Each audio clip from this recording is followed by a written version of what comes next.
Example 5-এ total 4টা channel আছে এবং প্রত্যেকটা চ্যানেলের ডেটা রেট দেওয়া 100 কিলোবাইট পার সেকেন্ড। এবং আমাদের এক্সাম্পল 4 and 5-এর যে ডিফারেন্ট হলো, এখানে প্রত্যেকটা চ্যানেল থেকে প্রত্যেকবার 2 বিট করে নিতে হবে। অর্থাৎ প্রথম চ্যানেল থেকে 2 বিট, পরের চ্যানেল থেকে 2 বিট, থার্ড থেকে 2 বিট, ফোর্থ চ্যানেল থেকে 2 বিট, এইটা নিয়ে একটা ফ্রেম বানাতে হবে। তাহলে আমার এখন একটা ফ্রেমের মধ্যে টোটাল থাকবে হলো, আমি যদি এই ফ্রেমটাই দেখি, এই ফ্রেমটা হলো ফার্স্টের এইটা। প্রথমে ফার্স্ট চ্যানেল থেকে 10 নিছে, সেকেন্ড চ্যানেল থেকে 10, থার্ড চ্যানেল থেকে 01, ফোর্থ চ্যানেল থেকে 11। এক্সাম্পল 4 and 5-এ আমরা দেখছি প্রত্যেকটা চ্যানেল থেকে একটা করে নিছি, বাট এই ক্ষেত্রে আমরা প্রত্যেকটা চ্যানেল থেকে এট এ টাইম 2টা করে নিয়ে একটা ফ্রেম বানালাম। তাহলে এখন প্রত্যেকটা ফ্রেমের মধ্যে টোটাল বিট থাকবে হলো 8টা, কারণ আমার চ্যানেল হলো 4টা, প্রত্যেকটা চ্যানেল থেকে নেওয়া হয়েছে 2টা। আমাদেরকে এখন বের করতে হবে হলো ফ্রেম রেট কত, ফ্রেমের ডিউরেশন কত, বিট রেট কত, বিট ডিউরেশন। আচ্ছা, যখন আমাদের ফ্রেমের রেট অথবা ফ্রেমের ডিউরেশন বের করতে বলবে, তখন আমাদেরকে প্রথমে বের করতে হবে output time slot. Output time স্লটটা কি? আমার এই কমিউনিকেশন চ্যানেলে একটা বিটের জন্য কত সেকেন্ড করে অথবা কত টাইম করে অ্যালোকেট করা আছে। আমাদের এখানে প্রত্যেকটা চ্যানেল কত 100 কিলোবাইট পার সেকেন্ড, এবং চ্যানেল আছে টোটাল 4টা। তাহলে আমার 1 সেকেন্ডে আমার এই কমিউনিকেশন চ্যানেলে টোটাল কত বাইট থাকবে?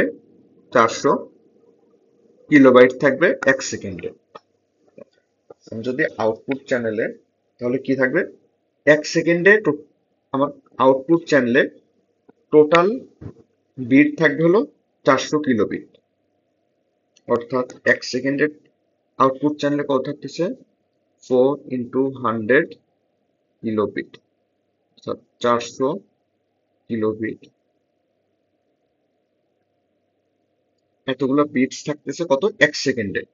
আউটপুটের টাইম স্লট বের করার জন্য 400, এখানে টাইম স্লট না বলে আউটপুটের প্রত্যেকটা বিটের জন্য যে সময়, ওইটা যদি বের করি, এত বিটস কত সেকেন্ডে থাকে? 1 সেকেন্ডে।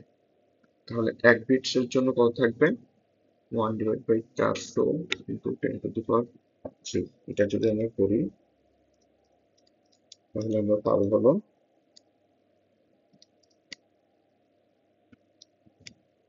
এটা করলে পাই 2.5 × 10⁻⁶ অর্থাৎ 2.5 মাইক্রোসেকেন্ড। এটা হলো কি? আউটপুটের প্রত্যেকটা বিটের rate, bit rate in output channel. আমরা এভাবে লিখতে পারি, বিট রেট, বিট ডিউরেশন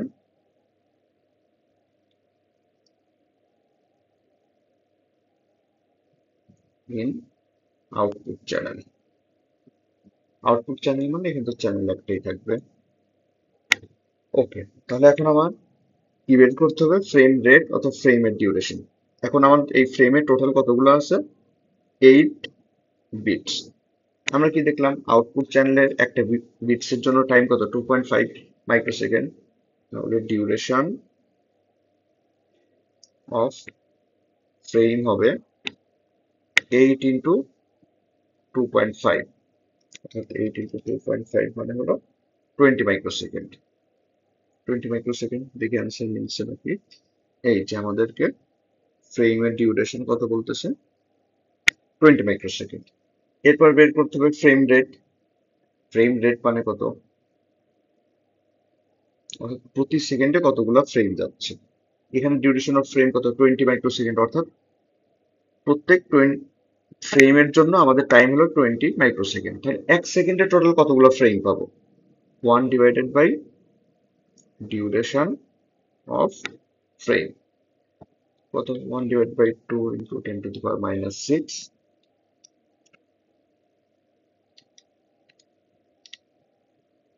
এটা হলো 50K, 50K frame per second. এটা হলো আমাদেরকে ফ্রেম রেট। তারপরে বের করতে বলছে কোথায়? ওকে, তারপরে বের করতে বলছে বিট রেট। বিট রেট তো আমরা বের করলাম 2.5 মাইক্রোসেকেন্ড। এই যে বিট রেট 2.5 মাইক্রোসেকেন্ড। দেন হলো what is the bit duration, sorry bit duration তো 2.5 মাইক্রোসেকেন্ড। আর বিট রেট কত হবে? 400 kilobyte per second, sorry 400 kilobit per second. কারণ কি, বিট রেট বলতে বোঝাচ্ছে প্রতি সেকেন্ডে আউটপুট চ্যানেলে কতগুলো থাকে। অ্যাজ আমার টোটাল চ্যানেল হলো 4টা এবং প্রত্যেকটা থেকে যাচ্ছে 100 কিলোবিট করে, তাহলে বিট রেট কত? 400 কিলোবিট পার সেকেন্ড। এটা হলো আমার বিট রেট।